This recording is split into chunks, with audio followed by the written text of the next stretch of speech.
Hello friends, welcome to my YouTube channel target with Moosi. और जैसे कि आज आप देख ही रहे हैं कि जो हमारे थंबनेल पर जो है लगा हुआ वो है इन्फ्लेशन। तो आज का जो हमारा टॉपिक है उसका नाम है इन्फ्लेशन। और आपको पता ही है कि जो हमारी ये सीरीज़ चलती है इसमें हम जो डिस्कशन लेकर आते हैं वो जो वीकली ट्रेंडिंग टॉपिक होता है, जैसे कि इस हफ्ते का जो बहुत ज़्यादा ट्रेंडिंग टॉपिक है वो है इन्फ्लेशन। तो आज हम जो है पूरा इन्फ्लेशन के बारे में समझेंगे। इन्फ्लेशन किस तरह से होता है, किस तरह से काम करता है। इन्फ्लेशन मतलब जिसको हम महंगाई बोलते हैं, तो महंगाई किस तरह से आरबीआई इसमें काम करती है अपना, और किस तरह से अपना गवर्नमेंट इसमें काम करती है, किस तरह से इसको मेंटेन करा जाता है और किस तरह से इसको कंट्रोल करा जाता है। ये सारी चीज़ें हम इसके अंदर पढ़ेंगे। दूसरा जो हमारा ट्रेंडिंग का आज का टॉपिक है वो आपने भी देखा होगा जो ट्रेंडिंग कर रहा है। तो जो हमारी फाइनेंस मिनिस्टर हैं सीतारामन जी, तो उनके द्वारा एक स्टेटमेंट दिया गया था कि रुपया जो है वो कमज़ोर नहीं हो रहा है बल्कि डॉलर जो है वो मजबूत हो रहा है। तो हम इस स्टेटमेंट पर भी जो है अपना डिस्कस करेंगे। तो देखिए, इस विचार में क्या है जो उन्होंने स्टेटमेंट दिया है, इसका जो मेरा तर्क है, जो मैं अपने तर्क से आपको बताता हूँ। बाकी वो फाइनेंस मिनिस्टर है तो वो ज़्यादा उनको इस चीज़ की समझ होगी। तो मैं उनके इस तर्क को बिल्कुल सही मानता हूँ। जो उन्होंने कहा है स्टेटमेंट उनका सही स्टेटमेंट है। बाकी मीडिया वगैरह या जो भी है वो उसका किस तरह से उसको मतलब रिप्रेजेंट करते हैं, ये डिपेंड करता है। तो आपने भी आजकल मीम वगैरह देखे होंगे, तो वो एक अलग चीज़ है। मगर जो उनका स्टेटमेंट है मैं उसको बिल्कुल सही मानता हूँ।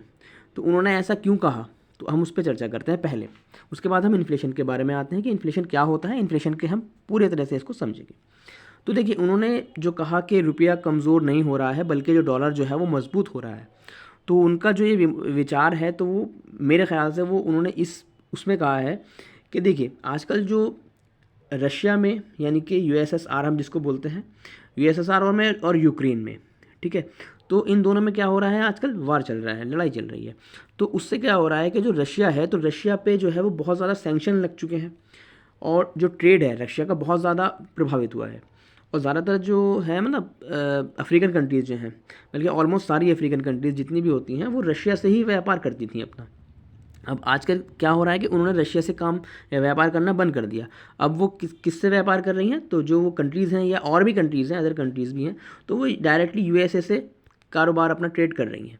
तो उससे जाहिर सी बात है कि यूएसए का जो बिज़नेस है वो बढ़ रहा है। अब जब यूएसए का बिज़नेस बढ़ रहा है तो डॉलर जो है वो मजबूत हो रहा है। बिल्कुल सही बात है, बिल्कुल सही तर्कसंगत बात है, ठीक है। तो इसको अगर हम मतलब इस तरह से समझें कि उन्होंने जो कहा है वो बिल्कुल सही कहा है। और देखिए, मैं किसी को डिफेंड नहीं कर रहा हूँ, मैं हमारा जो टॉपिक चलता है वो हम तर्क के हिसाब से ही बात करते हैं। तो मैंने तर्क के हिसाब से इसको बताया आपको, क्योंकि आजकल रशिया का वार चल रहा है यूक्रेन से, और रशिया में जो है वो हर कंट्री जो है वो बच रही है व्यापार करने से, और इसीलिए यूएसए का व्यापार जो है वो बहुत ज़्यादा बढ़ गया है, डॉलर जो है वो मजबूत हो गया है। और जो आजकल इन्फ्लेशन चल रहा है वो पूरा वर्ल्ड वाइड चल रहा है, हम उसके बारे में भी यहाँ पर डिस्कस करते हैं। अब हम अपने टॉपिक पर आ जाते हैं कि हमारा टॉपिक है इन्फ्लेशन। तो इन्फ्लेशन के बारे में कुछ क्या कहा गया है, दो स्टेटमेंट हैं कि इन्फ्लेशन जो होता है वो अच्छा होता है, कुछ इन्फ्लेशन, ज़्यादा इन्फ्लेशन नहीं। और किसी ने मतलब एक स्टेटमेंट है कि बहुत ज़्यादा इन्फ्लेशन जो होता है वो इकोनॉमी के लिए कैसा होता है, बुरा होता है, ठीक है। ये दो स्टेटमेंट हैं। तो अब हम इसको थोड़ा सा समझते हैं कि इन्फ्लेशन होता क्या है, किस तरह से काम करता है, किस तरह से इसको कंट्रोल करा जाता है, या ऐसी स्थिति क्यों आती है कि इन्फ्लेशन हो जाता है, ठीक है। तो फिलहाल हम समझते हैं कि जो हमारा जो फाइनेंशियल ईयर चल रहा है, तो उसका यानी कि जो करंटली जो हमारा इन्फ्लेशन रेट चल रहा है वो क्या है, वो है 7.2, ठीक है, करंटली इन्फ्लेशन रेट। और जो वर्ल्ड का इन्फ्लेशन रेट है वो है 8%, ठीक है। वर्ल्ड का इन्फ्लेशन रेट है हमारा 8%, और जो इंडिया का है वो है 7.2, ठीक है। अब समझते हैं महंगाई ये होती क्या है, ये क्यों होती है, मतलब इन्फ्लेशन। तो देखिए, इन्फ्लेशन के बारे में हम समझते हैं कि गवर्नमेंट में और आरबीआई में, ठीक है, गवर्नमेंट में और आरबीआई में, ठीक है, एक समझौता हुआ है, ठीक है, एक एग्रीमेंट हुआ है, ठीक है।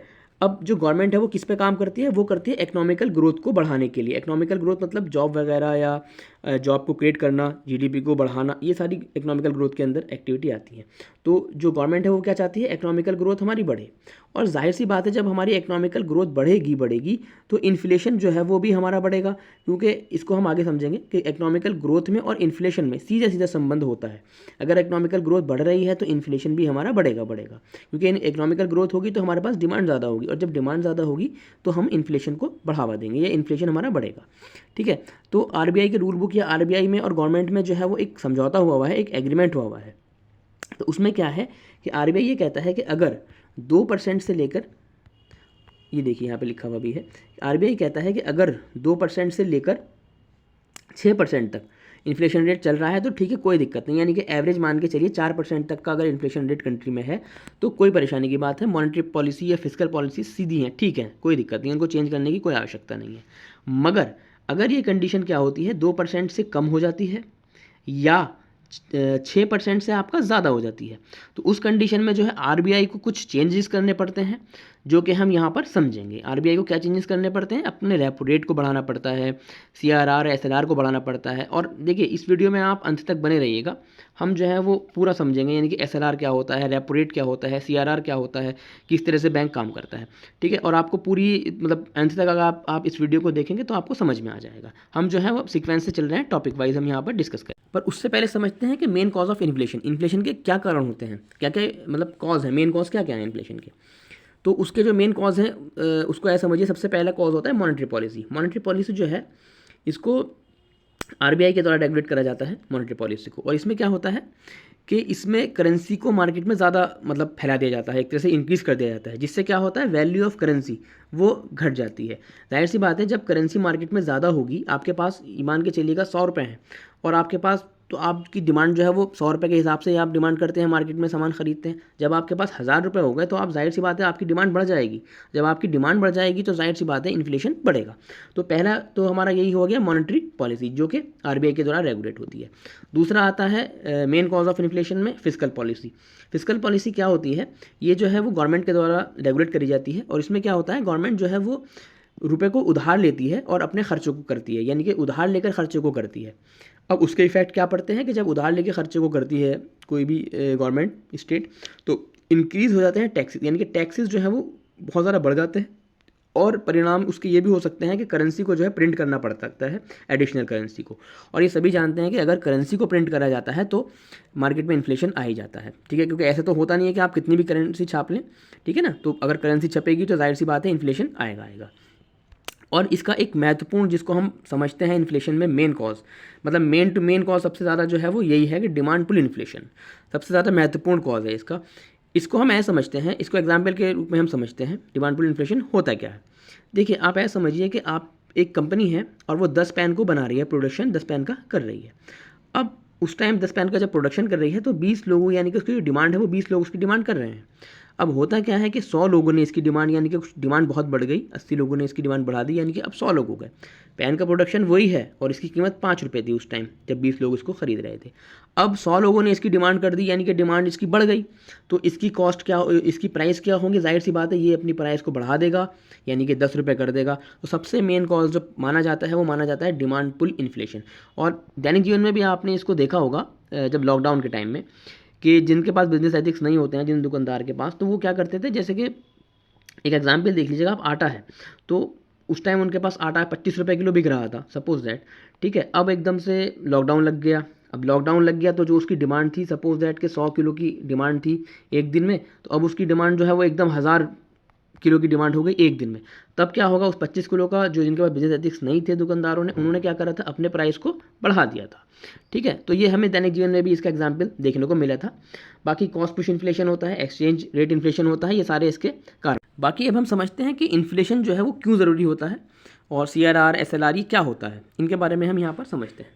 देखिए सबसे पहले हम समझते हैं अपने ग्रोथ को, यानी कि इकोनॉमिकल ग्रोथ की हमने बात करी थी, इकोनॉमिकल ग्रोथ। तो कोई भी कंट्री अगर जैसे इकोनॉमिकल ग्रोथ के लिए क्या करेगी, इकोनॉमिकल ग्रोथ के लिए क्या करती है कि जब हमारे पास इकोनॉमिकल ग्रोथ होगा, ठीक है, हमारी ग्रोथ हो रही है, हमारे पास 100 रुपये थे, हमारे पास 1000 रुपये आने शुरू हो गए, तो हम उन 1000 रुपये को क्या करेंगे, कहीं ना कहीं लगाएंगे ना, एग्जाम्पल के तौर पे। तो जब हम कंट्री के हिसाब से देखें इकोनॉमिकल ग्रोथ उस कंट्री की हो रही है, तो वहाँ पर क्या होगा, इन्वेस्टमेंट होगा। अब जब वहाँ पर इन्वेस्टमेंट बढ़ेगा, जाहिर सी बात है इन्वेस्टमेंट बढ़ेगा तो जॉब क्रिएट होंगी, और जब जॉब लोगों के पास क्रिएट होंगी तो जाहिर सी बात है जब जॉब होगी तो उनके पास क्या होगी, उनके पास होगी जॉब के बाद इनकम, ठीक है। और जब इनकम होगी, इनकम से क्या बढ़ेगी, उनकी डिमांड बढ़ेगी, ठीक है ना। जब उनकी इनकम होगी तो उनकी डिमांड भी बढ़ेगी। तो इस तरह से हमने देखा ग्रोथ बढ़ रही है तो अच्छा, जब डिमांड बढ़ रही है तो क्या हो रहा है, इन्फ्लेशन भी आ रहा है। यानी कि सीधे सीधा हमने समझा कि ग्रोथ बढ़ रही है, ग्रोथ के साथ साथ हमारा इन्वेस्टमेंट बढ़ रहा है, इन्वेस्टमेंट के साथ साथ क्या हो रहा है, हमारे पास इनकम बढ़ रही है, और जब हमारी इनकम बढ़ रही है तो हम ज़्यादा से ज़्यादा डिमांड कर रहे हैं चीज़ों की, और जब हम डिमांड कर रहे हैं तो जाहिर सी बात है, हमने अभी पढ़ा था कि जब डिमांड ज़्यादा होती है, सप्लाई कम होती है, तो इन्फ्लेशन यानी कि इन्फ्लेशन महंगाई आ जाती है। तो इस हिसाब से हमने इसको पढ़ लिया, इकोनॉमिकल ग्रोथ क्या होती है। ठीक है, अब हम समझते हैं कि मगर हाँ, इसका भी एक ये है कि अगर 6% से ज़्यादा होने लगती है या 2% से कम होने लगती है तो आरबीआई जो है वो इसको कंट्रोल करने के लिए अपनी कुछ पॉलिसीज़ लेकर आती है। अब वो क्या पॉलिसीज़ लेकर आती है, हम उस पर बात करते हैं कि आरबीआई की क्या पॉलिसीज़ होती हैं, हम इनको समझते हैं। देखिए, अब हम समझते हैं रेपो रेट क्या होता है। रेपो रेट, CLR, इन सब के बारे में हम समझते हैं, SLR, CRR। ठीक है, रेपो रेट क्या होता है कि रेपो रेट वो रेट होता है, इसको ऐसे समझिएगा आप, रेपो रेट वो रेट होता है जिसको कमर्शियल बैंक पे ऋण देता है आरबीआई। ठीक है, यानी कि आरबीआई ने क्या करा, ऋण दिया किसी भी रेट पर एसबीआई को। ठीक है, एसबीआई को या जो भी कमर्शियल बैंक है, कमर्शियल बैंक के अंदर आते हैं एसबीआई और भी अदर बैंक है, तो आरबीआई ने किसी के भी मतलब कोई भी इंटरेस्ट रेट पर एक एसबीआई को ऋण दिया कि ठीक है आप काम करिए, तो वो क्या कहलाता है, वो रेपो रेट कहलाता है उस बैंक का। ठीक है, यानी कि आरबीआई जो है वो रेपो रेट को निर्धारित करता है, किस लिए करता है, कमर्शियल बैंक को ऋण देने के लिए। ठीक है, जिस रेट पर भी या जिस इंटरेस्ट पर भी जो है वो आरबीआई कमर्शियल बैंक को इंटरेस्ट के रूप में पैसा देता है, तो वो कहलाता है रेपो रेट।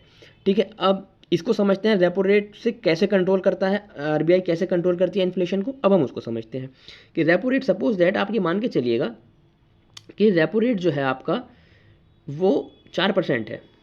ठीक है, 4% पे जो एसबीआई मान के चलिए कमर्शियल बैंक, तो एसबीआई को 4% पर जो है वो रेपो रेट है, तो 4% पर जो है वो कुछ अमाउंट दे दिया गया, पैसा दिया रिजर्व बैंक ने एसबीआई को।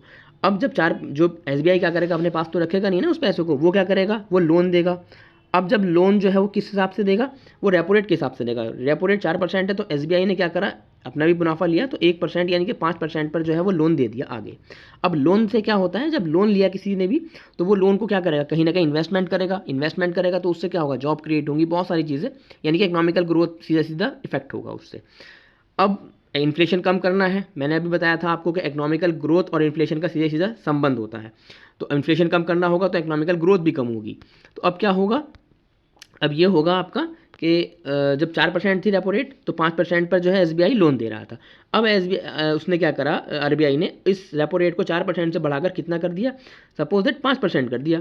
तो एसबीआई भी अपनी जो है वो इंटरेस्ट रेट बढ़ाएगा, उसने भी अपना 6% कर दिया। तो जो लोन लेने वाला होगा वो कम हो गया यार, अब वो सोचेंगे इस टाइम जो है क्या नाम, बैंक रेट जो है बहुत ज़्यादा बढ़े हुए हैं, तो लोन कम लिया जाएगा। अब आप इसको ऐसा समझिएगा कि जैसे जब रेपो रेट कम था, एसबीआई भी कम रेट ऑफ इंटरेस्ट पर जो है वो लोन दे रही थी, तो एक कंपनी ने 5 करोड़, ये कुछ भी मान लीजिएगा 10 करोड़ जो है लिए एक कंपनी ने। अब उन 10 करोड़ को इन्वेस्टमेंट करेगा तो उससे क्या होगा, जॉब क्रिएट होंगी, बहुत सारी चीज़ें होंगी, जॉब होगी, लेबर बढ़ेगी, और जो इकोनॉमिकल ग्रोथ है कम्प्लीटली वो बहुत ज़्यादा इफेक्ट होगी, वो सारी चीज़ें बढ़ेंगी। अब उस कंपनी ने क्या, जब रेपो रेट बढ़ गया, बैंक ऑफ रेट बढ़ गया, तो जाहिर सी बात है जो कंपनी है उसको अपने खर्चे कम करने पड़ेंगे, तो वो लोन भी कम लेगी। जब रेट ऑफ इंटरेस्ट हाई है तो वो 10 के बदले 5 ले, 6 ले, जो भी ले, आप मान के चलिए 5 करोड़ ले लिया, तो अब वो उस 5 करोड़ के हिसाब से ही जो है वो मार्केट में जॉब को क्रिएट करेंगे, उसी हिसाब से प्रोडक्शन को करेंगे अपने, उसी हिसाब से जो है वो लेबर को अपने मतलब रखेंगे। जाहिर सी बात है ये सारी चीज़ें जब इफेक्ट होंगी तो कोई एक इफेक्ट नहीं होगा, हर चीज़ इफेक्ट होगी, और इस हिसाब से जो है वो इकोनॉमिकल ग्रोथ जो है वो डाउन जाएगी। किस लिए जाएगी, इन्फ्लेशन को कंट्रोल करने के लिए। ठीक है, तो हमने यहाँ पर समझा। अच्छा, और कुछ भी काम करती है, और क्या काम करती है आरबीआई, क्या काम करती है, सीआरआर और एसएलआर को भी बढ़ाते हैं। सीआरआर और एसएलआर क्या होता है, अब हम इसको समझते हैं। अब हम इसको भी एग्जाम्पल के रूप में समझते हैं, सीआरआर को और एसएलआर को। सीआरआर और एक होता है एसएलआर। सीआरआर होता है कैश रिजर्व रेशियो और स्टैट्यूटरी लिक्विडिटी रेशियो, यानी कि कैश रिजर्व रेशियो उसको बोलते हैं जो कि आरबीआई के पास किसी भी बैंक को एक तरह से रिजर्व रखना होता है, कुछ भी अमाउंट। ठीक है, वो एक आरबीआई की रूल बुक है और उसके हिसाब से रखा जाता है, वो एक फिक्स होता है, सीआरआर कितना करना है या एसएलआर कितना करना है। और एसएलआर वो होता है जो कि बैंक अपना जो डेली का काम करता है ना, लेन देन का काम करता है, आप गए पैसे निकाल रहे हैं, आपको पैसे जमा करने हैं, तो वो आता है स्टैच्यूटरी लिक्विडिटी रेशियो के अंदर, यानी कि लिक्विड में जो इससे वो अपना रोज़ की देनदारी लेनदारी करते हैं। ठीक है, तो अब एक एग्जाम्पल से हम इसको समझते हैं कि मान के चलिए 100 रुपये हैं एसबीआई के पास, कोई भी एक बैंक है, कमर्शियल बैंक है, तो अब उसमें क्या है, सीआरआर जो है बैंक आरबीआई ने तय कर रखी है कि जी 20 रुपये है। ठीक है, 100 रुपये में से आपको 20 रुपये जो रिजर्व रखने हैं आरबीआई के अंदर, और 20 रुपये जो है आपको रोटेट करने हैं एज ए, मतलब जो आपके कस्टमर हैं उनको, यानी कि लेन देन यानी कि उनका करना है। बाकी अब कितने बचे आपके पास, 60 रुपये बचे, तो जो 60 रुपये बचे उस बैंक के पास, तो वो उन 60 रुपये को क्या करेगा, एज ए लोन मार्केट में जो है वो पहुँचाएगा। और जब मार्केट में पहुँचाएगा तो जाहिर सी बात है मतलब वो अपने पास तो रखेगा नहीं, उन 60 रुपये को मार्केट में पहुँचाएगा। तो ठीक है, ये समझा। अब आरबीआई को क्या करना है, इन्फ्लेशन को कम करना है। तो इन्फ्लेशन को कम करने के लिए क्या करेंगे, वो सीआरआर को जो है, सीआरआर को भी चेंज करेंगे और एसएलआर को भी चेंज करेंगे। कैसे करेंगे, अब इसको देखिए कि उन्होंने क्या करा, सीआरआर को 20 से क्या कर दिया, 30 कर दिया, और एसएलआर को भी उन्होंने 30 कर दिया। ठीक है, अब उनके पास जो 100 रुपये थे बैंक के पास, तो अब वो यहाँ कितने बचे, अब 40 रुपये बचे। तो अब वो 40 रुपये पे ही तो मार्केट में उतार पाएंगे, लोन दे पाएंगे ना, है ना। तो इसी हिसाब से मार्केट में जब पैसा कम होगा तो इन्फ्लेशन को जो है वो कंट्रोल करा जा सकेगा। ठीक है, तो हमने जो है यहाँ पर बहुत अच्छे से जो है इन चीज़ों को समझा है। बाकी उम्मीद है आपकी समझ में आई होगी, और वीडियो अच्छी लगी हो तो आप लाइक करिएगा, शेयर करिएगा और सब्सक्राइब करिएगा। और देखिए, अगर आप एक स्टूडेंट हैं तो बहुत ज़रूरी है आपके लिए समझना होता है इन कॉन्सेप्ट को, और अगर आप एक स्टूडेंट नहीं भी हैं तो भी आपको समझना ज़रूरी है कि किस तरह से महंगाई होती है या किस तरह से मतलब महंगाई को कंट्रोल करा जाता है। ये चीज़ें एक जनरल वेज में चलती हैं, और जो मैं टॉपिक लेकर आता हूँ वही टॉपिक लेकर आता हूँ जो ट्रेंडिंग होते हैं। ठीक है, और आपको भी अगर कोई टॉपिक चाहिए होगा तो आप उसके लिए कमेंट में जो है, कमेंट बॉक्स में कमेंट कर सकते हैं कि इस तरह का टॉपिक हमें चाहिए। बाकी एक बार मैं आपको दोबारा समझा देता हूँ कि रेपो रेट क्या होता है। तो रेपो रेट जो है हमने अभी समझा था, रेपो रेट वो होता है जिस पर जो है, इसको यहाँ पर समझिए, रेपो रेट क्या होता है। तो रेपो रेट वो होता है जिस पर जो आरबीआई है वो ऋण देता है किसी भी कमर्शियल बैंक को। ठीक है, जैसे एसबीआई हो गया, किसी को भी। ठीक है, रेपो रेट, और रेपो रेट बढ़ा देते हैं तो बैंक रेट भी हमारा बढ़ जाता है। ठीक है, रेपो रेट हो गया। और हमने अभी समझा था क्या, कि सीआरआर और एसएलआर, इसको भी समझ लिया। सीआरआर एक रिजर्व अमाउंट होता है जो कि आरबीआई में हमको, किसी भी बैंक को जो है आरबीआई में एज ए रिजर्व रखना पड़ता है। और स्टैचुरी लिक्विडिटी रेशियो वो होता है जो कि उसको मोमेंट के लिए, यानी कि जो बैंक के मोमेंट के लिए ज़रूरी होता है, उसको एज ए कैश लिक्विड में उसको रखना होता है बैंक के अंदर, जिससे कि वो रोज़मर्रा का लेन देन भी कर सके। ठीक है, तो हमने यहाँ पर बहुत अच्छे से चीज़ों को समझा। उम्मीद है आपकी समझ में आया होगा। वीडियो अच्छी लगी हो तो लाइक करिएगा, शेयर करिएगा, और अगर आप चैनल पर नए हैं तो उसको बिल्कुल सब्सक्राइब करिएगा। Thank you very much.